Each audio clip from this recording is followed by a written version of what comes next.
had a down-to-the-wire win in Sunday Night Football. I'm your 49ers team reporter, Briana Jeannel, and this is The Saloon presented by Cisco. Thanks for joining us once again. In this podcast, we're recapping everything that happened in that game against the Chicago Bears with our guy Haberman from KNBR. We also get exclusive scenes from that Sunday Night Football matchup, plus an exclusive interview, and then we catch up with a Seattle Seahawks insider. First up, here's my conversation with Guy Haberman. What's up, Guy? How are you feeling right after that insane Sunday night win? Great. I mean, it's one of the greatest football games I've ever seen on TV or in person. To be there in person was amazing. Immediately you're thinking like, this has to be one of the greatest games in Levi Stadium history. So many great ones in Candlestick history. Think of all the years you spend watching a team.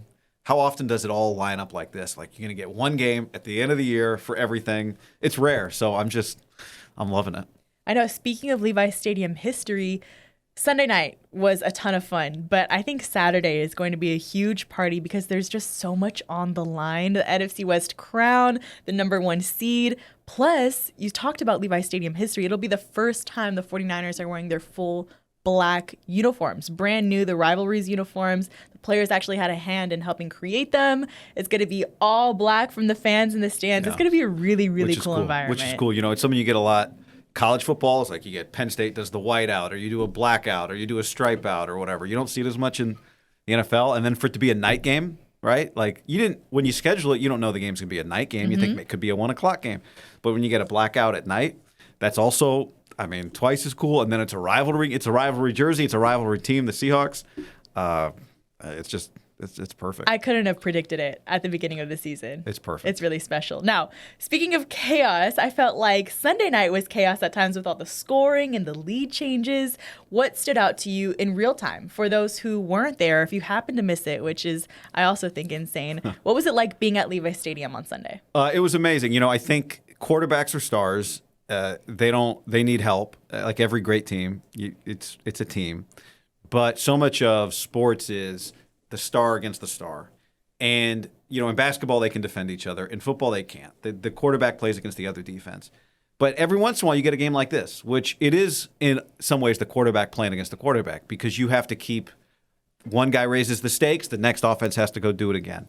And as great as the Colts game was, that game was back and forth a little, and then the 49ers ran away with it. And I think the thing that stood out to me as that game was unfolding, and it's 7-7 and 14-14 and 21-20, 28-28 is when I realized, like, wait a second, how many times has this game been tied? And then 35-35, you just were not going to be able to sit on the football and put the game away and, like, play one of those games where you play 3 quarters or you play 3.5 quarters, and then you got to keep going.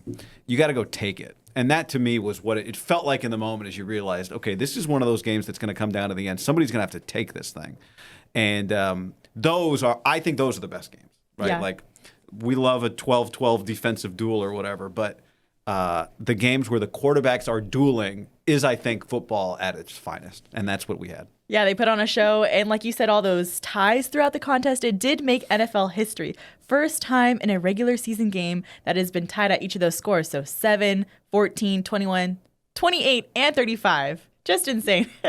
Now, Christian McCaffrey also made history on Sunday, as he seems to do every week. I feel like we talk about this after every single game, claiming the franchise record for most receptions by a running back in a season. He's a key part of this offense, especially at this point in the season. What jumped out to you about his performance beyond the numbers? That it was the best he looked all year, and he's been having a historic year, But it sometimes felt like there would be a game where the box score wouldn't tell the story, because you'd look and he was like, he was 3.1 yards a carry or 3.3 or whatever. And you try to explain to somebody, but if you watched him, he was getting 3 yards where maybe there were no yards, or maybe there should have been -1 yard. He's had games where if he had 75 yards, 72 of those came after contact. This was a game where the whole thing matched up. The box score matched up with the eye test, matched up with the impact, the big moment, the 41-yard run, the longest run of the year for the team. He did it all. So I thought it was his best game. It felt like that's what that game encapsulated what he's a superstar. Like, he is the MVP only goes to quarterbacks now. Adrian Peterson's the only one in the last 18 years who wasn't a quarterback to win it in 2012, and it took a historic year. He had a bottom 10 passing offense with the Vikings that year. But you're watching it going, this is an MVP. This is what a most valuable player looks like. Yeah, I mean, I would say easy to argue, but for Christian's name to be called at all during the NFL honors this year. MVP, Offensive Player of the Year. What are you thinking, Guy? Yeah, I mean, it's tough to win MVP. It's really hard to win MVP. But the door's open a little bit with the I think if the Rams were the 1 seed, then it'd be Stafford. To me, some of these things are going to come down to the end of the year. Like if you're the 1 seed, maybe there is an argument to be made. I think Coach of the Year, like Kyle Shanahan, is inarguably, put your let's make a list of the best coaches. Okay, how many guys you want on it? Kyle has to be on it. Never won Coach of the Year. Beat the Seahawks on Saturday. Like to me, then he's the Coach of the Year. Christian, Christian has won some of the. I think Christian has been recognized in ways other than MVP for this is special. But I think an MVP for running back, I think it's unlikely. But this is the kind of year where you go, you know what? It was similar in 23 too, where Brock maybe was going to be the MVP, Brock and Dak maybe, and then it turned out to be Lamar. But Christian had a good case. I think that the same. I don't know. I mean, how many awards can he win that aren't MVP? I would give him all those awards. He might just sweep the whole honors. It's crazy. I mean, I think he's 5 touches away from a career high in touches. So for him to look the way he looked at the second to last game of the year, touching the ball, it's just, I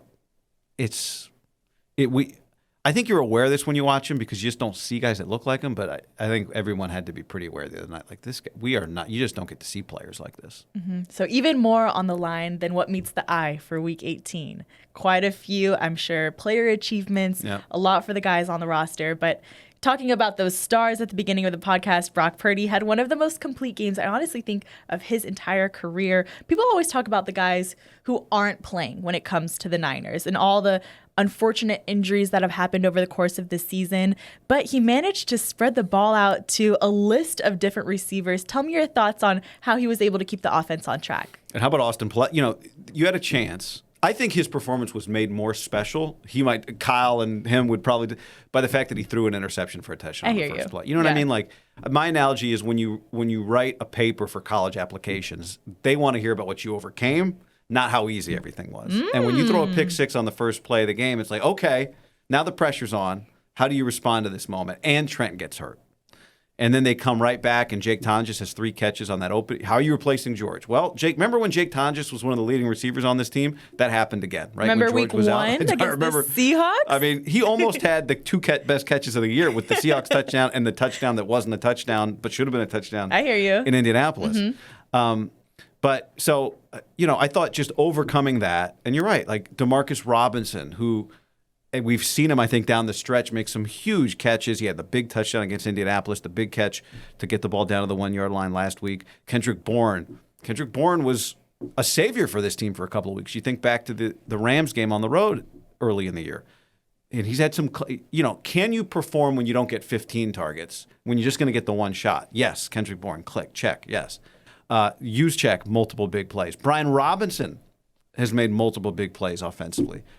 Jennings has been one of the best receivers in the NFL the second half of the season, right? And we're leaving guys out. So you're right. It's both things. Like you've been unlucky. There've been some bad injuries, and have been lucky in some other ways that you have that you got Brian Robinson, that you got Kendrick Bourne. That some of these issues have created spots for other guys to step up, and they have the guys that are able to step up. And it's been. I mean, to think you lose Kittle and you're going to go tight end on the opening or the second drive of the game to Jake Tonjes and score that touchdown is just awesome. Yeah, we're not losing the game plan there. No, Here's Jake. That's right. That's right. Now, speaking of all these guys, you mentioned Ricky Pearsall also coming back from injury and immediately making an impact, leading the team in receiving yards against the Bears. His route running has also gone viral against the Bears. What have you enjoyed from watching him over the course of the season? I think to your point, like one of the big questions when the Niners drafted him was, would he be able to get open consistently? And the answer has been yes. And, he has like this role that Brandon Ayuk had. Ricky Pearsall has slid into it. He makes huge plays. All the first downs don't have to go to Juwan because Ricky can get a bunch up. When Ricky has a 9-yard catch, you were like, oh, that wasn't a first down. It was a nice play, but Ricky's 13 yards, 15 yards. He is so productive and consistent when he's on the field.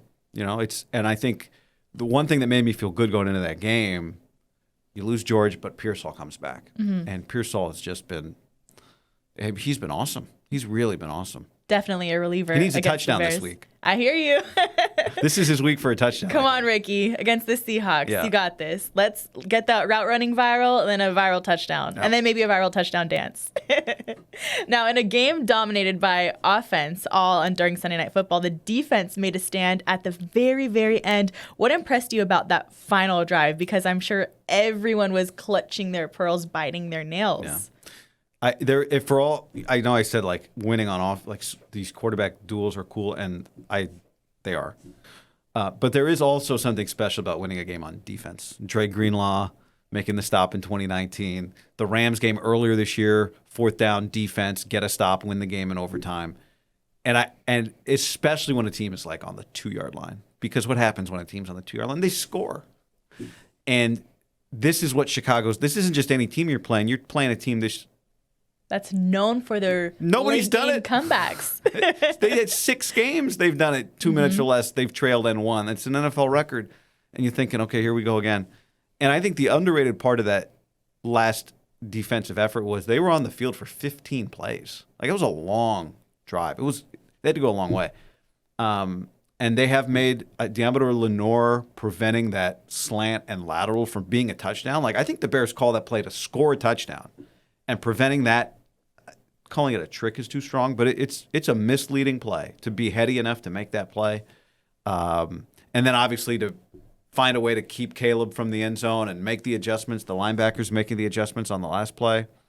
I think what's so special about it, I was on the field for the Navarro Bowman pick at the stick against the Falcons. Wow. And you know how they let you're allowed to be on the field as much as you want, but they let you down on the field for the last couple of minutes. Uh-huh. And what I remember about that game so vividly was I knew the Falcons were going to score a touchdown. That's the way you feel. It's like, oh, they're going to score. Like they're way down here. Of course they're going to score. And then something that you can't believe happens. And I think that's part of like when you win a game on defense, you're just like, they're going to score. That's just your fear. And for those guys to step up in that moment against an offense that was just rolling was a signature Purdy performance, signature McCaffrey performance, signature Levi's performance, and signature defensive effort at the end of the game. I mean, it really was. And that's what makes games so special. Yeah. What a fun time we had during Sunday Night Football. Now, the Niners have finished with nearly 500 yards and over 40 points in back-to-back games. From your perspective, what's clicking for this unit? The thing that stands out to me, well, I think, first of all, the offensive line is playing really well. But the thing that stands out the most, and it's part of that, is they are converting third downs at a remarkable rate. I mean, the 51% third down, number 1 in the NFL. It's the highest third down rate. They've never been over 50% in the Shanahan era, so it's the best third down converting team of the Shanahan era. It's the third best converting team in 49ers history. 94 was also 51%, and then 2002 was like 52%. So to me, and here's the other thing, it feels, I don't have the data on this, so we can look this up, but doesn't it feel like they're not all 3rd and 2s? It's 3rd and 7. Exactly. And they're making plays. So to me, that's the number one. I don't know if number one, but that's the biggest thing. Is they and in the 6-game winning streak, it's even higher. I think the last 3 games is like 60+% third down conversions. Brock has been excellent on third downs. Like, those are clutch plays that happen. All these mini clutch moments happen in a game on third down, and they are dominating offensively on third down. And I think they're scoring touchdowns.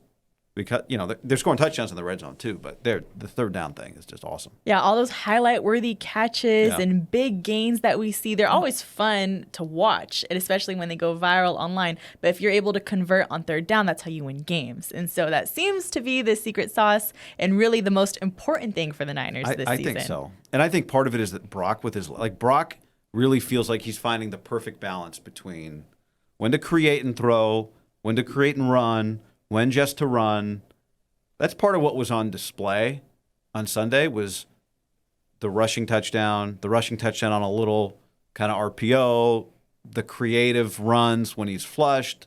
The I'm gonna run, but I'm gonna throw to use check. He did the same thing 2 weeks ago against the Titans here, not for a touchdown, but like it's a sprinkle of everything, and it feels like the perfect balance. All right, keep it going, Brock.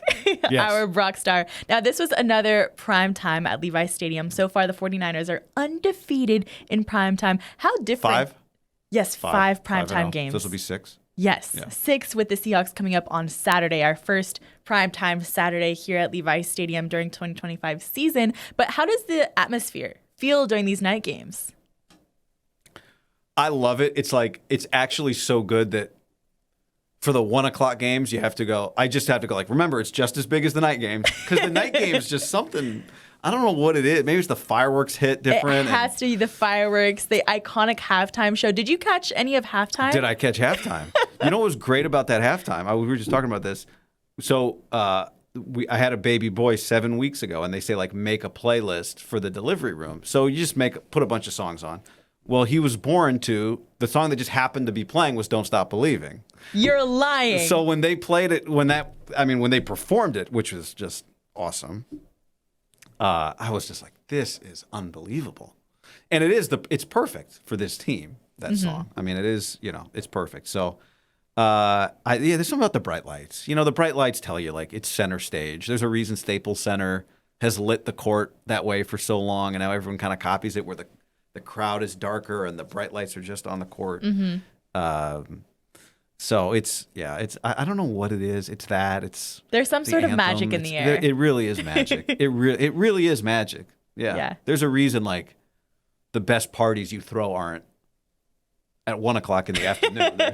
So shout out to ABC ESPN for putting us in that 5 p.m. Saturday slot. Yeah. Now, with a division title and the number 1 seed and a whole lot more on the line for this Week 18 game, what did the game against the Bears tell you about the 49ers' readiness for the postseason? Well, I thought, like, I go back to the quarterback, the element of, like, a quarterback duel. So I thought that was specific to Brock. I also think no team wins a championship without a hero that you wouldn't have picked. And, I like that story. And so Austin Pleasance, Jake Tonjes, it's just there are David Tyree. You don't win a championship without somebody who wouldn't be in your top 5 of, like, who's going to make the play today, because it's just impossible. So I think we've seen the benefit of, if there is such a thing, of the injuries, is all these opportunities for people to get a shot, right? And like Jake's a great example of, he gets the shot early, he makes the most of it, and he just stays ready, and he's contributing. But then all of a sudden it's his game again, and he's ready for it. So I think that, like, and then the other thing, just fundamentally, you win the game, and you win the next one, you get to play at home. You get a week off, and you get to play at home. You are more ready to win a Super Bowl if you're playing at home, I think, than if you're playing on the road.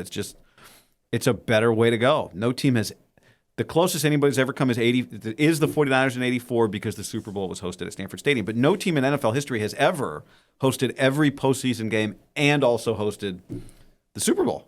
And is there any team that needs it more when you're looking at the state of the NFC? Yeah.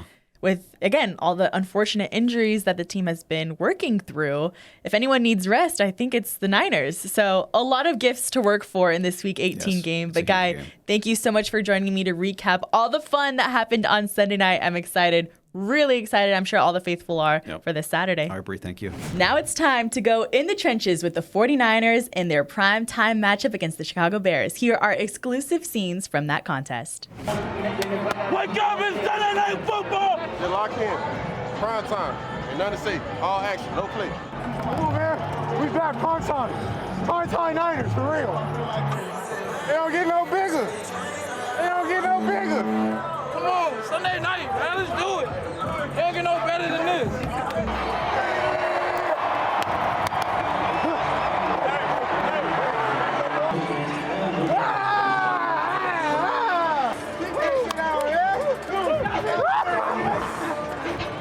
Hey, let's be great tonight, man. It's all about us, man. It don't get no better than this, man. Hey, meaningful ball. All right, take the top off, man. Be great tonight. Hey, leave it all on the field. All right, one play at a time. Be dominant, be physical.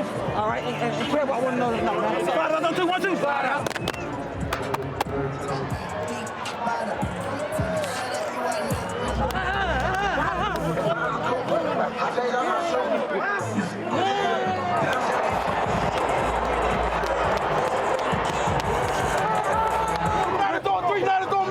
1, 2, 3. Niners! 1 down! 2 down! 3 down! 3 down! 3 down! 3 down! Let's go! Hey, best 1, 2, 3. 1, 2, 3. That's it. Refocus, reset, repeat. You got me? Sunday night football. Together on 3, 1, 2, 3. Together. Sunday night football. It is here in Levi's. Let's go, Niners. Let's go. Niners all day, man. And we home. Bang, bang, Niner game. Taking over. We're going to take over tonight. I want to remind y'all of something, bro. Remember them dog days in camp? Remember us fighting each other? Remember us taking hard on each other? We did all that shit for this moment right here. Hunt, hunt, hunt. Let's go, man. Hey, trenches on 3. 1, 2, 3. Trenches.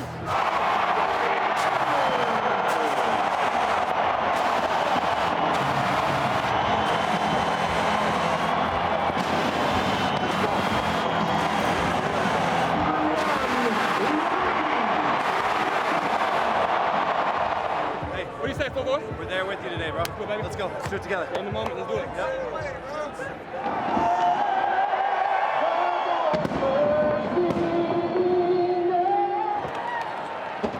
Let's go, man. Let's get it. Let's get it. Sunday night. Hey, team, what's up? 3rd and 2. Fake to McCaffrey.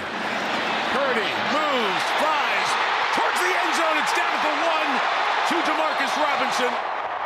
Purdy launching to the end zone for the touchdown by Tonjes. What a response from San Francisco.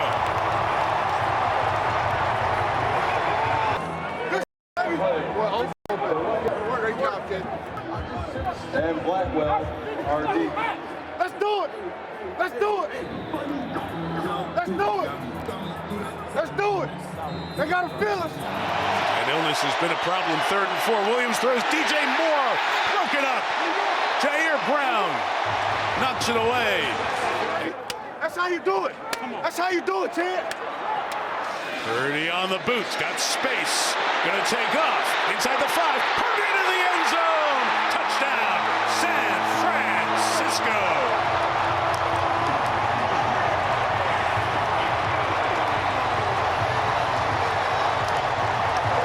I gotta get in that third, Dougie.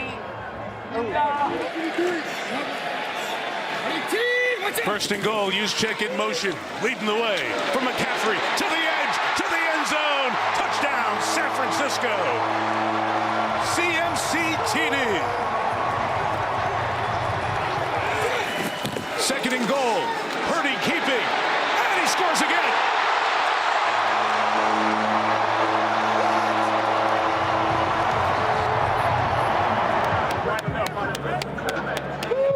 Let's hunt. Pulling back, stepping forward, throwing on the run, touchdown! What a play, Purdy! Use check on the business end. You deserve to dance.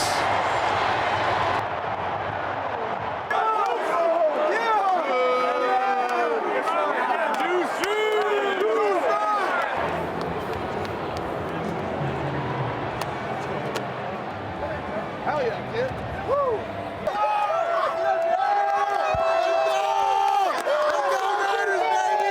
Use check in motion. Still Purdy with a clean pocket. It's complete. It's Jawan Jennings to the pylon. Touchdown! The Niners take the lead.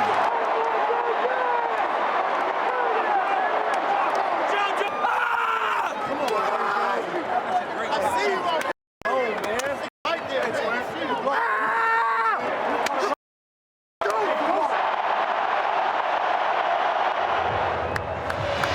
The pressure. Williams going to try to run away from it. He throws on the run, incomplete. A bounce to Duvernay. He's got to get rid of it. Retreating, he throws. Incomplete. It's over. And the Niners have won. That was a Sunday night Dub City. To the very end. All the way to the end, man. Hey, that's why you play to the last whistle. Every time you play to the end.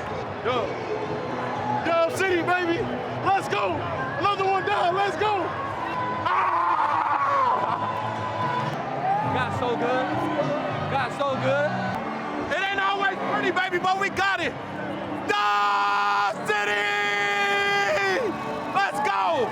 One more to go, let's go, huh? Dub City! Ji'Ayir Brown right after a Sunday Night Football 49ers win. Ji'Ayir, how do you feel with that buzzer beater? Man, I feel great. We've been tested all year. With losing guys, with losing Big Trent early in the game. We just keep fighting. We just keep going, man. And I'm so proud of the guys, man. We so resilient, bro. We've been through a lot, man. So we didn't budge one bit. What did it take to seal the win? Everything, man. The Bears, great offense, great. Caleb Williams, great quarterback. Man, it took everything. Honestly, it took everything. This felt like a playoff environment. And it was great, man. It was great. We'll take your one game away from the playoffs. What's the mindset going into the regular season finale against the Seahawks right here at Levi's Stadium? Same approach we had since day one. 49ers football, fast, physical, violent, man, and everything else going to fall in place and take care of itself. Thanks, Ted. Enjoy the win. Thank you. Hey, Faithful. Welcome back to the Saloon presented by Cisco. I'm your 49ers team reporter, Briana Jeannel, and now I'm joined with John Boyle from the Seattle Seahawks. John, thanks for joining me on the podcast. We're bookending the regular season with Week 1 and Week 18. How different is this Seahawks team from then to now? Yeah, hi. Good to see you. And yeah, it feels like it's been forever since we did this back in September. And yeah, I mean, I think like any team, the Seahawks have gone through a lot of change. Sometimes that's injury related. Sometimes it's just things changing schematically, personnel. To me, the biggest thing is how far this defense has come. I mean, they really opened the season with most of their starting defense and got a couple guys hurt in that game, including rookie safety Nick Emanori, who's been phenomenal. He got hurt 4 plays into that game. So they've just kind of found what they want to be defensively and really started to hit their stride. So I think that's where they've changed the most. I mean, offensively, they've kind of had some ups and downs, but defensively, they've just really seemed to be getting better all season long. That's right. And me and you both know that there's a lot on the line for this game. There's the NFC West crown, the number 1 seed. Just tell me what the vibe is like around Seattle right now. Yeah, I mean, around Seattle, everyone's super excited. This has been, Seahawks have been a good team. They've been a contending team really going back to when Pete Carroll first got here with John Schneider in 2010. But this feels different. This is, kind of what it felt like early in the Pete Carroll era when those teams went to a couple Super Bowls where, sometimes you're 10-11 win, you're a playoff team, you're winning close games. Like this is the first time where they just feel like that, like truly upper echelon. You look at their point differentials, the best in the NFL, things like that. So that, I think has a level of fan excitement we really haven't seen in maybe a decade. Within the team, they've been so good this year at just being really focused on kind of the week-to-week process of not kind of hyping up, okay, this game is these stakes. It's just really how are we going to spend the next 4 days getting ready for Saturday. That's kind of all their focus is. So team-wise, I mean, guys know it's a big game and they're excited to be in this opportunity, but they're much more, how do we do what we've done for the last 18 weeks to get to this point? What really started in the spring with all the off-season workouts, like how do we just keep that going versus, oh my God, this is for everything and the stakes are huge. Because, I mean, as you know, when athletes start doing that tends to be when things go haywire.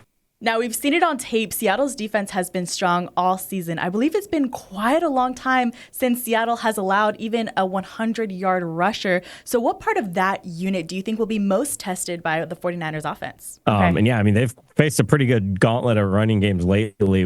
They got Bijan Robinson a couple of weeks ago. They had Jonathan Taylor. They had, the Rams running games really good, and they've just really kept teams in check. And that's where, when you look at probably the biggest defense, there's a lot of changes, but the biggest defense from last year to this year on defense is like teams were running the ball better. They weren't great, but they were having more success last year. And where Mike McDonald's defense is at its best, when it's like so devious and hard for offenses, is when they get you in those obvious passing situations. They can bring all these different pressure looks, all these, you put 7-8 guys in the line of scrimmage and only 4 are coming, but you have no idea which 4. Kind of all those fun things Mike McDonald does. You need to get it's the saying you hear players say here all the time is like, we got to earn the right to rush the passer. And they've done that this year where, with the exception of a few games and halves of games, like they're pretty consistently stuffing the run. And then you make teams get in those throw situations. So obviously another huge test for the run game, one of the very best in the league in Christian McCaffrey. So that'll be a fun matchup for sure.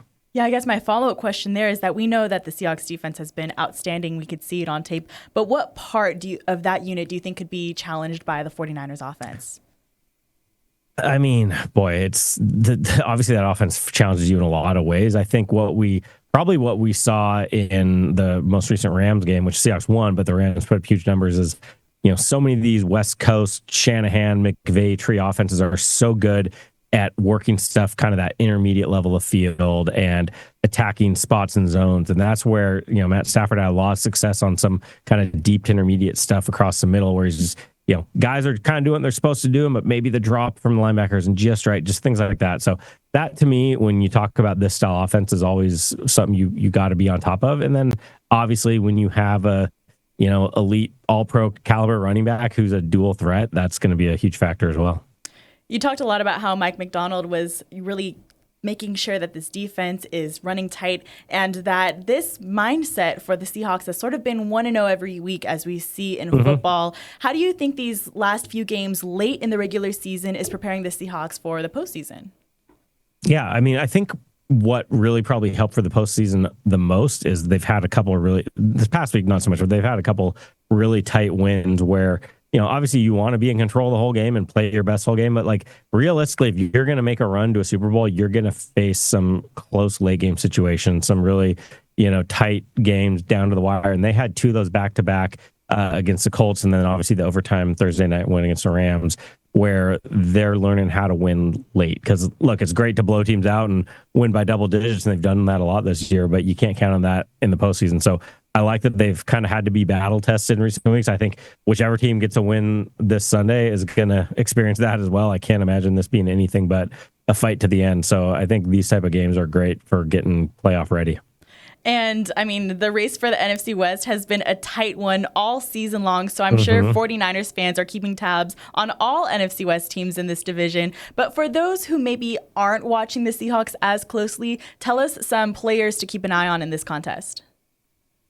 Yeah, I think when we talk about the defense, what's been the most impressive is what they do at all 3 levels. They're, it's some teams, like the famous Legion of Boom teams, their identity was very much that secondary. They had good players at all 3 levels, but that's what you thought of. Like this defense, you can't really, it probably is their defensive front. Guys like Leonard Williams, Byron Murphy, Jaron Reed, DeMarcus Lawrence have been just an outstanding addition this offseason.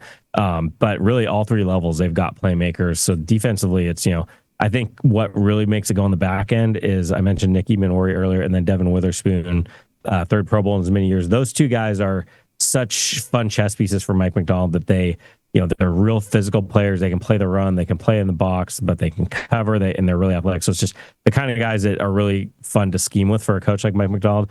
Offensively, obviously everyone knows Sam Darnold, Jackson Smith, the Jigba, they've been kind of making it go. But what we've really seen recently that I think is the best sign for this offense heading into the playoffs is the run game's been picking up. They've rushed for 334 yards, I believe it is, in their last 2 games.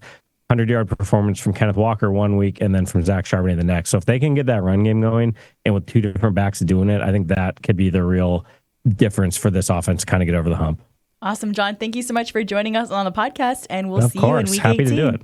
Awesome. Perfect. Yeah, we'll see you down in Santa Clara. All right, Faithful, that will do it for this episode. But don't forget, if you are coming to the Week 18 Seattle Seahawks game here at Levi's Stadium, it will be on Saturday, January 3rd. And this is going to be a big one because not only is the NFC West crown and the #1 seed on the line, but it will be a big day for the Faithful. It is our Faithful Appreciation Game. So make sure you get here early, wear black because the guys will be wearing their brand new rivalries jerseys. It's going to be a ton of fun. Make sure you're there. It's going to be a party here in Santa Clara. Now, don't forget to subscribe to The Saloon presented by Cisco on YouTube, SiriusXM, and all your favorite podcast platforms. That'll do it, and go Niners!